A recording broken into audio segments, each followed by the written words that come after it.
Well, folks, we're really suffering at the moment. Well, we're not suffering yet. I think it's about to come. Well, we've just coming out of COVID, but the speculation is that interest rates, which are already starting to rise, are going to go up even more, and also inflation. Now, that's really concerning. And what do we understand what inflation really is? Because I mean, if it means the overseas, the New Zealand dollar is not worth as much as it was before, well, who cares? But I think we need the expert. Dave Saunders is right here. Here he is. Expert. Oh, just thanks, Max. That's kind, maybe even generous of you. All right, big timer. Then what? Tell us about inflation. How's it going? Inflation. Look, really simply, the simplest definition of inflation is that your dollar isn't worth as much. So if we have inflation over the course of the year, something that might have cost $10 at the start of the year ends up costing $10.50 or $11 at the end of the year. And that's it in a nutshell. And there's a whole heap of different drivers to it, but really the important part is your dollar doesn't go as far. Yeah, and there's something, the most obvious place to notice this is at the supermarket, where every week you go and you buy similar sort of stuff, and each week the bill just seems to be going up just a touch. Well, look, see, I've been around a long time, so I remember the days when inflation was huge. And what actually, folks, to really put it into context for your everyday experience is the fact that suddenly you notice that you just can't afford things. Yeah. That the money you had before used to buy this and this and this, and suddenly you seem to find that, hey, money's all gone.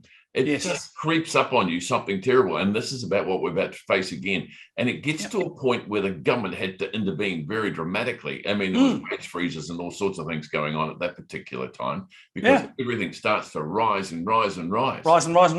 Look, I met a gentleman who was from the Baltics years ago. And he was in Serbia after the Baltic War. And he said, in that period where they experienced what's called hyperinflation, which is really, really lots of inflation, he said if you had a good boss, they would pay you at midday because the shops put up their prices in the morning and the afternoon. So your dollar went further at midday than it did at 5 o'clock after work. God, okay, that really does. We're a long way off that. That's the extremes it can go to.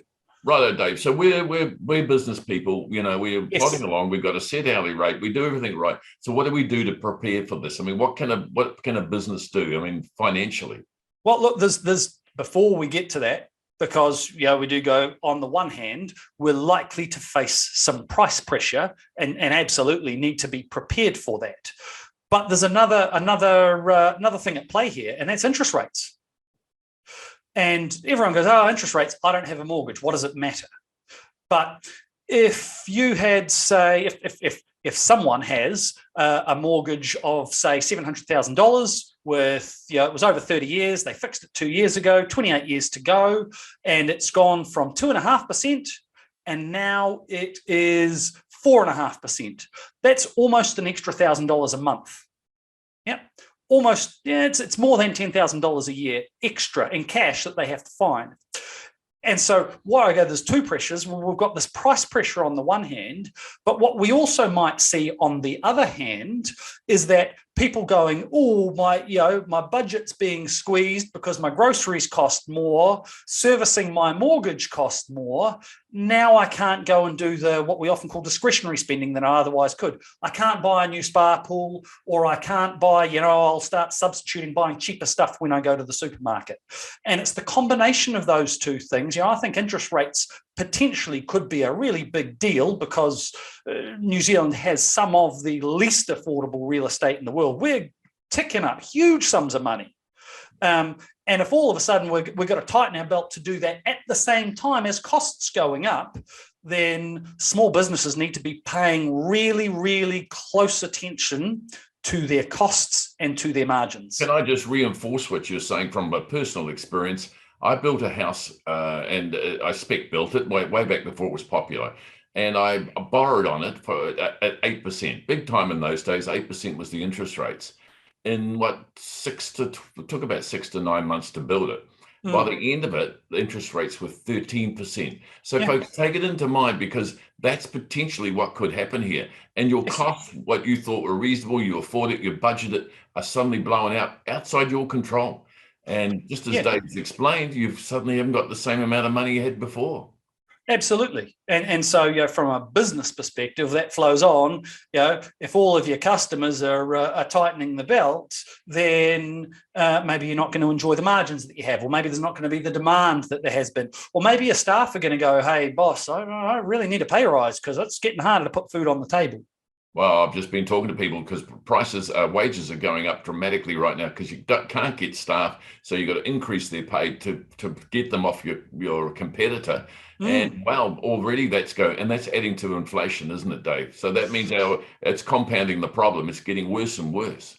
It is, we've had a prolonged period of an economy that's being juiced by cheap money. And I don't know if that period is going to come to an end, but it certainly looks like the money is not going to be as cheap. And look, for historical, someone of my relatively young age, we've primarily been around in a low interest rate environment. But as someone who's got a few more Ks on the clock, as you say, 13%. My parents, my in-laws, they would have been paying north of 20% when they were buying houses. So, folks, what you need to do right now is, if you own a small business, and I'm sure you do, then really think about it. You're going to have to increase your prices to cope. And of course, just remembering, all your suppliers will be doing the same. Everyone around you will be doing the same. And you need to keep up. If you try and stagnate, you're going to be a loser. So be very careful.